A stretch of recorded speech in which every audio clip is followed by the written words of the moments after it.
Bonjour à vous, j'espère que vous vous portez bien. Aujourd'hui, nous sommes le mardi 17 septembre et nous nous retrouvons pour un nouvel épisode de la dévotion matinale Les cieux ouverts, écrite par notre pasteur I.E. Adeboye, notre père dans la foi de RCCG.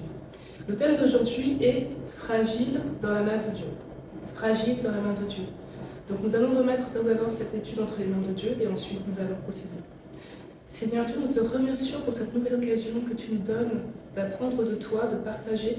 Nous prions, Seigneur Dieu, pour que ces paroles nous parlent et que la plante germée par ces paroles, Seigneur Dieu, soit fertile dans nos vies.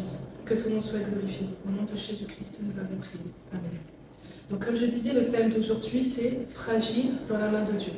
Et le verset à mémoriser se trouve dans le livre de Psaume, chapitre 38, au verset 10. Je lis la parole de Dieu. « Mon cœur est agité, ma force m'abandonne.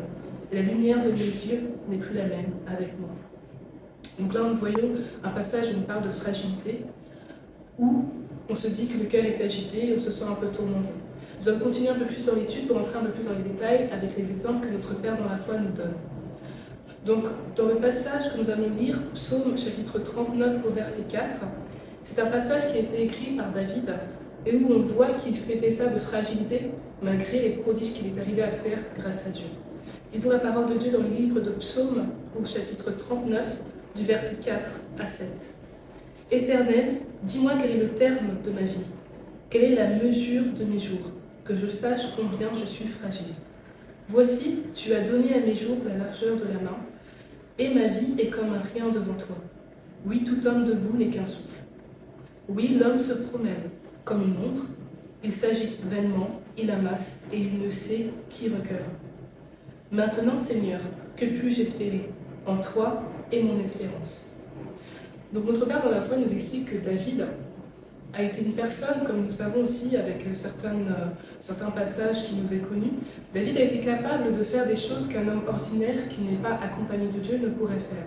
Par exemple, il a été capable de battre Goliath avec une pierre alors qu'il était encore jeune et qu'il n'était pas entraîné à la guerre. Un autre exemple qui nous est donné, c'est que David était un homme qui a été témoin de la façon dont ce roi Saul a été exalté. Et soudainement, ce roi a commencé à agir comme un fou et il fallait que David joue de la harpe pour qu'il reprenne ses esprits. Donc ça, c'est un passage qu'on peut voir dans 1 Samuel, chapitre 16, au verset 23. Donc il nous rappelle aussi, par exemple, qu'il avait abattu un géant à l'aide d'une pierre. Donc ça, c'est dans 1 Samuel, chapitre 17. Et en fait, ce que notre Père dans la foi nous explique, c'est que souvent on a tendance à croire qu'on est capable de faire ces grandes choses, qu'on est capable d'exceller dans le monde grâce à nos propres compétences, grâce à nos propres skills, comme on peut dire, ou grâce aussi aux propres connaissances qu'on a pu amasser grâce aux études ou aux expériences de la vie. Alors qu'en fait, quand on est capable de faire des grandes choses, ce n'est que grâce à Dieu. Et en fait, on doit toujours se rappeler que lorsque nous sommes capables de faire quoi que ce soit, même de respirer, c'est grâce à Dieu et non pas grâce à nous-mêmes, à notre système respiratoire ou autre. Nous allons lire le livre d'Ésaïe, chapitre 41, du verset 8 à 10. Ésaïe, chapitre 41, du verset 8 à 10. Je lis la parole de Dieu. « Mais toi, Israël, mon serviteur, Jacob que j'ai choisi, race d'Abraham que j'ai aimé, toi que j'ai pris aux extrémités de la terre et que j'ai appelé d'une contrée lointaine, à qui j'ai dit, tu es mon serviteur, je te choisis, ne te rejette point. Ne crains rien, car je suis avec toi. Ne promène pas des regards inquiets, car je suis ton Dieu. Je te fortifie, je viens à ton secours, je te soutiens de ma droite, triomphante. » Donc là, c'est un passage aussi, on voit que Dieu rassure son serviteur. Rassure en lui disant qu'il sera toujours avec lui et qu'il lui donnera la force, qu'il lui donnera la vigueur et qu'il ne faut pas qu'il s'inquiète. Donc là, c'est une chose aussi qu'on doit se rappeler dans notre vie quand parfois on peut avoir l'impression que les choses nous dépassent, que notre Dieu est toujours à côté de nous, que notre Dieu nous voit, il est omniscient, omnipotent, il est présent, donc à tout moment en fait, il sait ce que nous pouvons rencontrer dans la vie. Donc on ne doit jamais se sentir délaissé, Dieu est toujours à côté de nous. Ensuite, notre Père dans la foi nous rappelle que dans Daniel chapitre 4 au verset 30, le roi Nebuchadnezzar se vantait de ses grandes réalisations. Et en fait, à ce moment-là, lui-même a été frappé par Dieu et finalement il a commencé à se comporter comme une bête en mangeant des insectes ou de l'herbe et aussi en rampant par terre.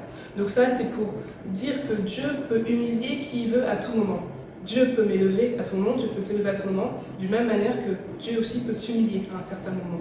Notamment comme par exemple ce roi Nebuchadnezzar qui commençait à se vanter des choses, à renier finalement la puissance de Dieu dans sa vie. Finalement il a été frappé instantanément et il a été humilié. Ensuite il a retrouvé ses esprits, mais au moins il est passé par ce moment-là où il était au contraire de ce qu'il pensait et de ce qu'il disait être aux autres. Donc notre Père dans la foi nous explique que Dieu parfois veut montrer qu'il est au contrôle. Et s'il veut montrer qu'il est au contrôle, il peut même utiliser des fourmis en fait pour battre un éléphant. Comme nous voyons par exemple dans Marc chapitre 6, du verset 16 à 17, le roi Hérode pensait qu'il était tout puissant, mais à la fin il s'est fait dévorer par des asticots. Donc notre Père dans la foi, pour conclure, nous dit « Bien-aimés, vivez toujours conscient de votre fragilité entre les mains de Dieu. Ne pensez jamais que vous avez le contrôle. Gardez à l'esprit à tout moment que Dieu est aux commandes. » Donc voilà, donc c'est un rappel en se rappelant que même quand les choses se passent bien dans notre vie, même quand nous avons été capables de faire des choses, il faut toujours rendre gloire à Dieu. Par exemple, on a la chorale, on chante bien, les gens viennent nous féliciter, on dit gloire à Dieu. On ne se rend pas la gloire pour nous, mais c'est Dieu qui l'a permis. On a été capable d'aider ou de construire une église, les gens nous viennent nous remercier, c'est normal, on dit gloire à Dieu parce qu'à toute la gloire.